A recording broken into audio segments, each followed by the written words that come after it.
The few words that I shall say are based on the Islamic perspective, and within the Islamic perspective, on Sufism. They're not personal ruminations. They're based on a long tradition of understanding the relation between silence and compassion, which is based on the analysis of the levels of the self, of who we are, and where we come from, and where we're going. Sufism is an aspect of Islam. To talk about silence in relation to spirituality, because we must not only think about sound, both the power of the mind, that is concepts that come one after another, and the power of images in our imaginal faculty.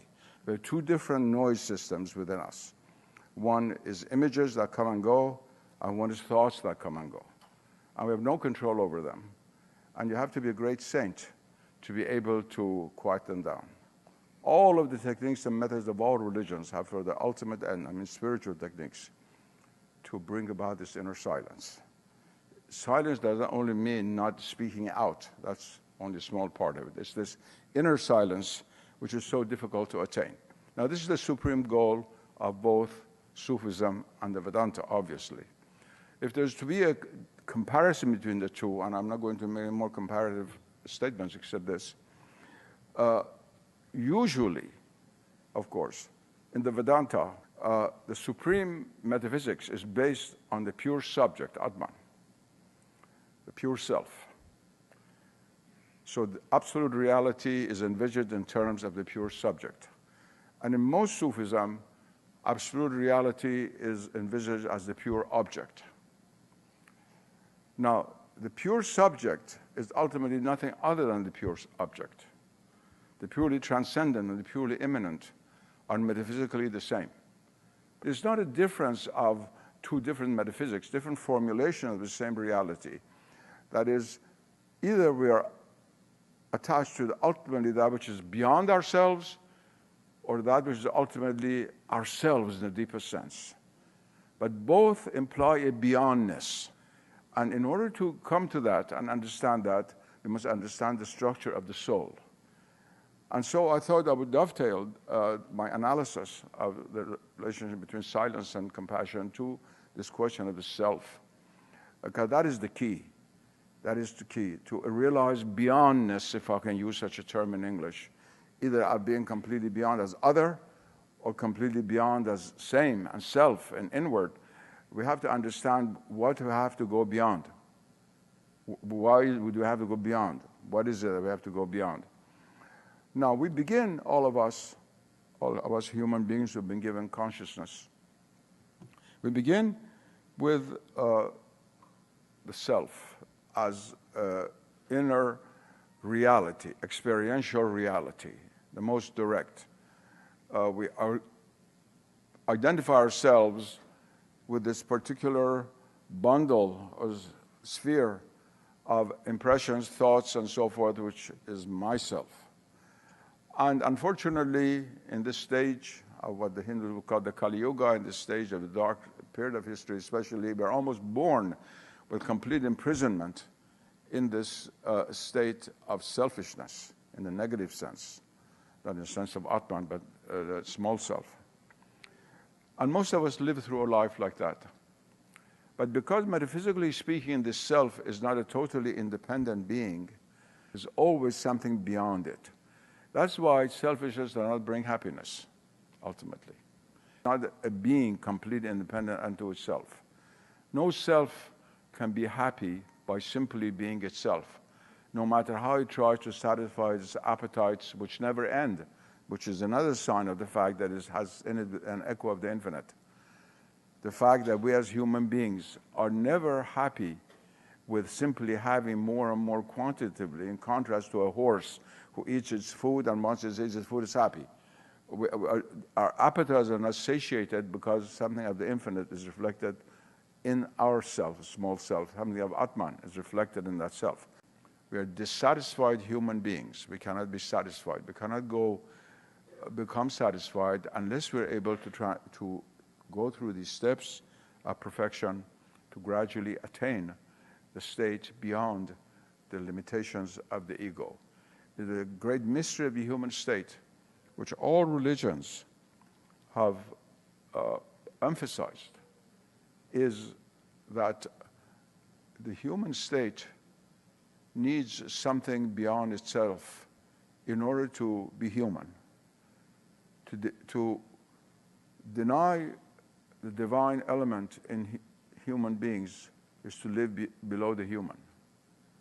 And Sufism emphasizes that, every religion emphasizes that, and Sufism opens the door within Islam for not only talking about this, but also attaining it.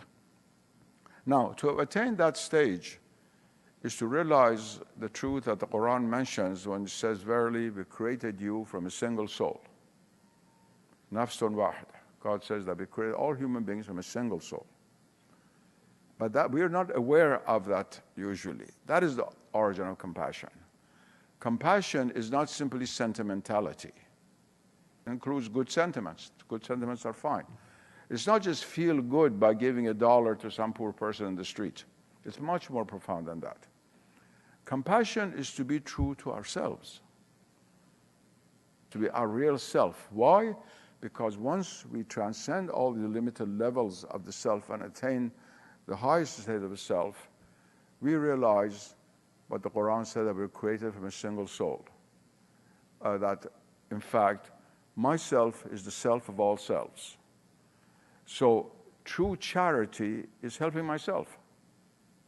Not this is of hoarding all the wealth of others. That's to become imprisoned in that ego which we're trying to escape from.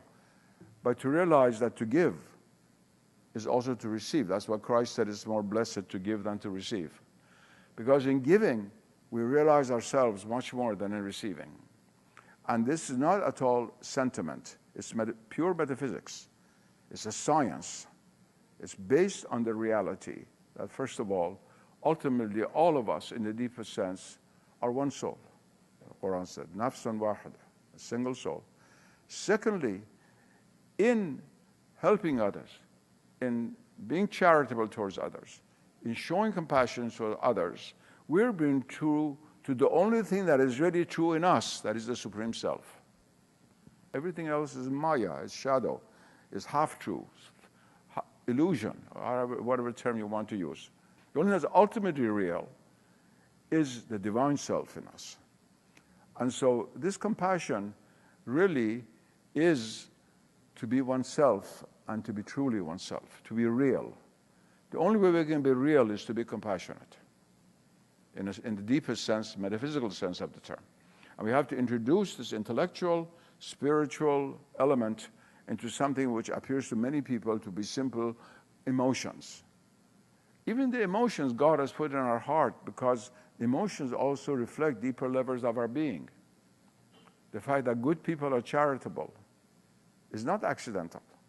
It's related to goodness, because goodness is what takes us away from the confines of the ego. There are usually several ways of breaking the walls of the ego. God has provided different ways. That's why I have different forms of yoga in Hinduism, different paths in Buddhism and Islam and Christianity. Now, just turning to Islam, but these are comments really pertain to other religions as well. There's several ways that we can overcome the walls of the ego. And the first question, of course, that might come, why do we have to overcome walls of the ego? We have to overcome it because it suffocates us, because we suffer from it. The dukkha about which the Buddha speaks has to do precisely with this. If we could be happy in the prison of the ego, all religion would be useless. And in fact, nobody would have followed it over the millennia. Anything that has been followed over the millennia must have had some use. Otherwise, people wouldn't follow it. If honey didn't taste sweet, not every civilization would not have honey. So since we're not happy, we cannot be happy in this prison of the ego, our spirit is made for the infinite. It's made for the empyrean. It's not made for the bottom of a well. Since we're not happy, there's several ways in which this wall or borders of this limited ego, this limited existence in which most of us live, can be removed. There's not only one. One is, of course, through pure knowledge. Pure knowledge, the path of the Vedanta, of which we have the equivalence in Sufism. That is, sapiental knowledge burns through all of the limitations of existence and leads ultimately to the sun, which alone is. Not everyone, however, is gifted with this aptitude. Not everyone can follow the path of pure knowledge. There's then the path of love, the path of devotion. And this path of devotion is to go beyond our ego to give ourselves. And love means attachment. Love means attachment. Whereas knowledge oftentimes implies detachment from some things. Love always means attachment. The object of love is what we're attached to. There's no such thing as detached love. There's no fire that does not burn. Now, this is a very, very important element. Some people would say the most important element of possible spiritual paths or the spiritual life of humanity, and that is the path of love, which is not only the love for God, but also love for all that comes from God, which means all of His creation. And here in is to be found the real meaning of compassion. The word compassion in Latin comes from two words. Com, which means together, pathos, from Greek pathos, which means pain. Pain, originally, like pathology you have in medicine. But also it means elation of the soul. It means movement of the soul. And the deepest sense, compassion means feeling the pains of others. In the deepest sense, that's the etymological, that's what the word means. But why do we feel the pains of others? Because the other is none other than ourselves. And he or she who does not feel the pain of others is living not only below the human state, but even below their own possibilities. We are not fully human. To be human is to be attached to the whole of existence. And I, for one, who was the first person perhaps in the West to speak about the environmental crisis when nobody spoke about it, I want to emphasize that compassion, metaphysically, spiritually speaking, should not only be towards human beings. And it should certainly not only be towards our religion or our family or our town or our streets and so forth and so on. Even murderers have compassion perhaps for the sister living down the street and give her some money. But it must be infinite. There must be no boundary to it. And most important of all is compassion towards all creatures. One of the greatest lessons I think that the modern West can learn from Oriental spiritualities, whether it's Hindu, Buddhist, Islamic, or anything else, is that there's no completely sharp line between the human and the non-human. I don't mean in the Darwinian sense. Darwinism is a kind of caricature of truth. But I'm talking about the fact that the value of existence is not only of human beings. We cannot sacrifice everything for the sake of human beings. Nor is it only in life. We cannot sacrifice mountains and rivers for the sake of life in general. They're all intertwined together.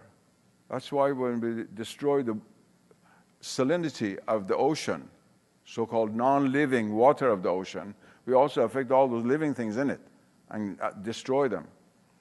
So this compassion is something which is absolutely essential not for the realization of the truth and for keeping the world going. Without compassion, human beings cannot survive. We are now observing this before us. We are observing our own suicide because of lack of compassion in the metaphysical sense. Not that there are no compassionate people around. There are Christians who go and open up hospitals in Africa, and they're very compassionate on a human level. They have no interest whatsoever in nature and other creatures because they were never taught that in school. So compassion in the deepest sense goes back to the metaphysical structure of reality. And in the West itself, in classical texts, in the Middle Ages, in the Renaissance, there were certain philosophers and theologians who wrote about sympatheia in Latin, sympathy. Sympathy is very, very profound. They said between all creatures there's sympathy. The vertical sympathy between heaven and earth, and on the earth horizontally between all creatures. Sympatheia means to feel the pain of others. Again, same word, sim and pathos. Its root is the same. And so, when we talk about silence and compassion, we must understand that this is not a sentimental matter. It is to realize the nature of things. And why silence? Because silence is a symbol of the origin. Everything that we say about silence, about light, because light and sound are the two fundamental phenomena which usually make use of in all religious texts to describe metaphysical truths. And why is it that we always talk about holy silence? We don't talk about holy darkness. Because if you talk about the symbolism of light, what corresponds to silence and sound is darkness and light. According to Hindu cosmology, the world is reabsorbed into the reality of Brahman. And then you have the night of Brahman, in which is just pure darkness. There's nothing. But it's a nothing, which is a no thing, but it's everything. It's not a nothing, it's the everything, from which then the next day of Brahman emanates, the next cosmic cycle and all the manvantaras and yugas and so forth and so on.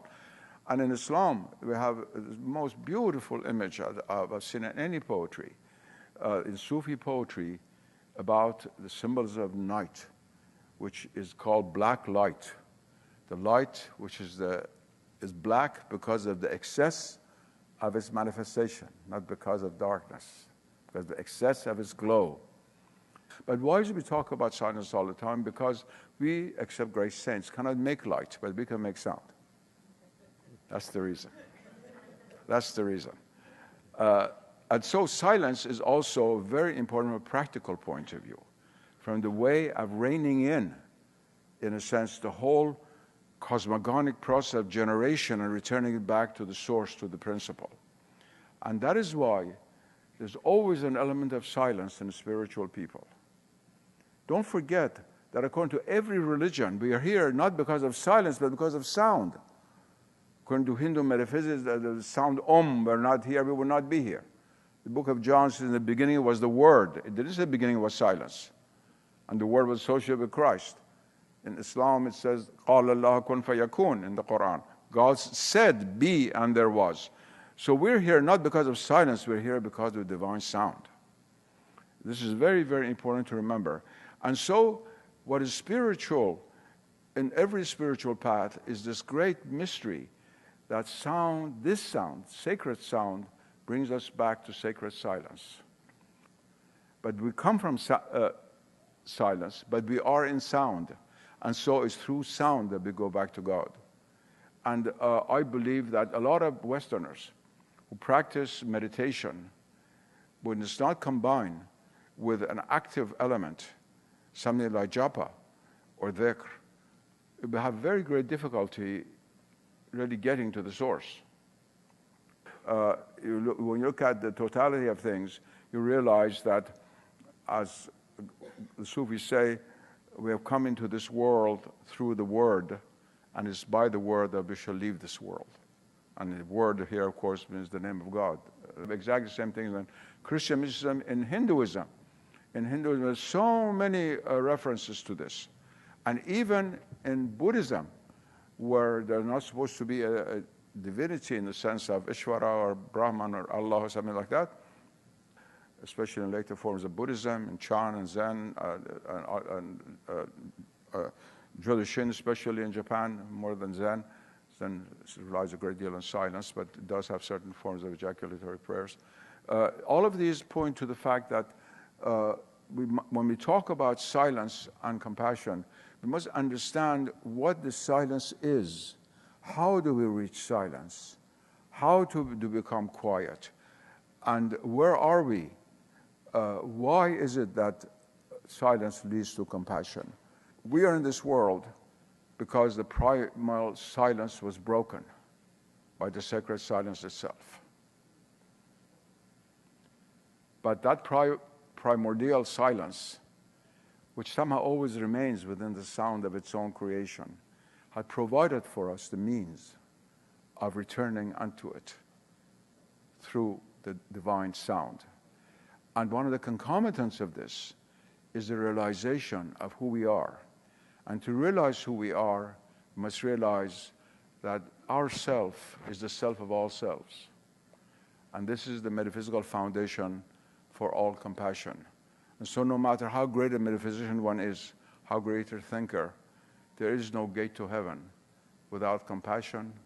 There is no blessed soul without silence. Thank you.